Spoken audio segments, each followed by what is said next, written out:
जय सिया राम मित्रों, मैं आचार्य मित्र पाठी श्री धाम अयोध्या से अयोध्यावासी ज्योतिष ज्ञान चैनल में आप लोगों का एक बार पुनः हार्दिक स्वागत एवं अभिनंदन करता हूं।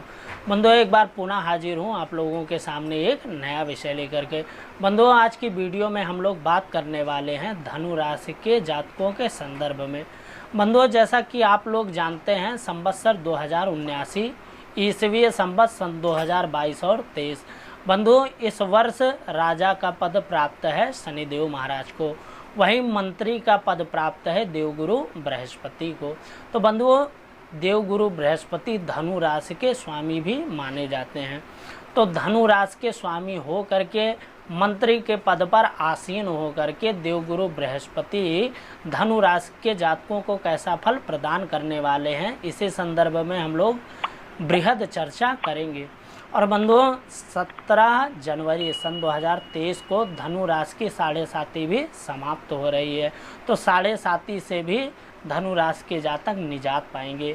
तो इसी संदर्भ में हम लोग विस्तार से चर्चा करेंगे कि धनु राशि के जातकों के लिए सन 2022 और 23 का समय कैसा रहेगा। शनिदेव महाराज की उतरती हुई 7.5 धनु राशि के जातकों को कैसा फल प्रदान कराने वाली है। बंधुओं, यदि धनु राशि के जातकों की चंद्र लग्न गोचर कुंडली देखी जाए तो चंद्र लग्न गोचर कुंडली में शनिदेव महाराज अपनी स्वयं की मकर राशि द्वितीय भाव में विराजमान रहेंगे।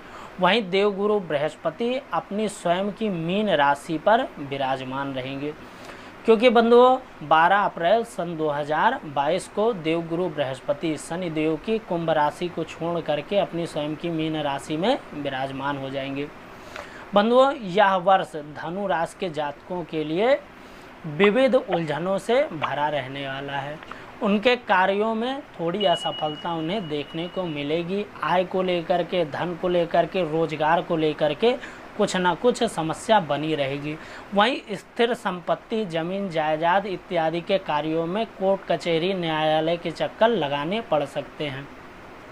सरकारी कार्य जो भी हैं, राजकीय कार्य जो हैं, उसमें कहीं ना कहीं व्यवधान उत्पन्न होता दिखाई पड़ेगा, क्योंकि बंधुओं शनिदेव महाराज अपनी स्वयं की मकर राशि द्वितीय भाव में विराजमान है। तो द्वितीय भाव को स्थिर संपत्ति, वाणी इत्यादि का भाव माना गया है। तो हो सकता है धनु राशि के जातक अपनी कटु वाणी के कारण और अपनी बातों के कारण अपने बनते बनते कार्य को भी खराब कर बैठें। तो बंधुओं, जो भी धनु राशि के जातक हैं उन्हें इस वर्ष अपनी वाणी पर अत्यधिक नियंत्रण रखना है, संयम रखना है। कोई भी बात करने से पहले, किसी से बोलने से पहले उस पर विचार अवश्य कर ले। वही शनिदेव महाराज द्वितीय भाव में विराजमान हो करके अपनी तृतीय दृष्टि चतुर्थ भाव गुरुदेव की मीन राशि पर डालेंगे। चतुर्थ भाव को सुख का भाव माना जाता है। भूमि, भवन, वाहन इत्यादि का विचार भी चतुर्थ भाव से किया जाता है। तो हो सकता है जमीन को लेकर के, मकान को लेकर के कोर्ट कचहरी न्यायालय के चक्कर लगाने पड़े। इन क्षेत्रों से थोड़ा मन में अशांति रहे, मन के अनुरूप हो सकता है सफलता प्राप्त ना हो। वहीं चतुर्थ भाव को माता का भाव भी माना जाता है। तो माता के स्वास्थ्य को लेकर के भी थोड़ी चिंता बनी रहेगी। माता के स्वास्थ्य को लेकर के हो सकता है अस्पताल का चक्कर लगाना भी पड़ जाए। परंतु वहीं देवगुरु बृहस्पति भी चतुर्थ भाव में अपनी स्वयं की मीन राशि पर विराजमान हैं। तो यदि आप देवगुरु बृहस्पति की उपासना करते हैं, आराधना करते हैं, तो इन सब चीज़ों से कहीं ना कहीं राहत देखने को मिलेगी। क्योंकि बंधुओं, ज्योतिष फलित में ऐसा माना जाता है कि देवगुरु बृहस्पति जहाँ पर विराजमान रहते हैं उन भावों की खूब वृद्धि करते हैं। तो यदि आप विष्णु सहस्त्र नाम का पाठ करते हैं, गुरुजनों का सम्मान करते हैं, ब्राह्मणों का सम्मान करते हैं, तो आपकी कुंडली में, गोचर कुंडली में देवगुरु बृहस्पति मजबूत स्थिति में रहेंगे। तो इन सब चीज़ों से संबंधित जो भी समस्याएं हैं वो दूर रहेंगी, कम से कम नुकसान देखने को मिलेगा। बंधुओं, इस वर्ष आपको प्रत्येक गुरुवार के दिन गाय को गुड़ और चने की दाल अवश्य खिलानी है। इससे आपको बहुत अच्छा लाभ मिलेगा।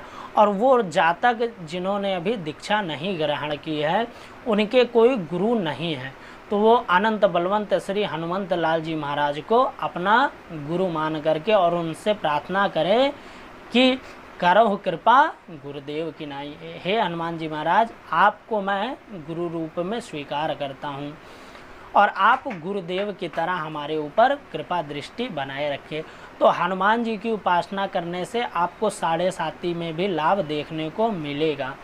और साढ़े साती का बंधुओं ऐसा प्रभाव माना जाता है कि उतरती हुई साढ़े साती जातक को जाते जाते कुछ न कुछ अच्छा फल प्रदान करा सकती है। तो भूमि भवन वाहन इत्यादि से संबंधित जो भी समस्या है कहीं ना कहीं उनसे छुटकारा मिलता दिखेगा। वहीं शनिदेव महाराज द्वितीय भाव में विराजमान होकर के अपनी सप्तम दृष्टि अष्टम भाव चंद्रमा की कर्क राशि पर डालेंगे, तो थोड़ी मोड़ी चोट चपेट भी दे सकते हैं।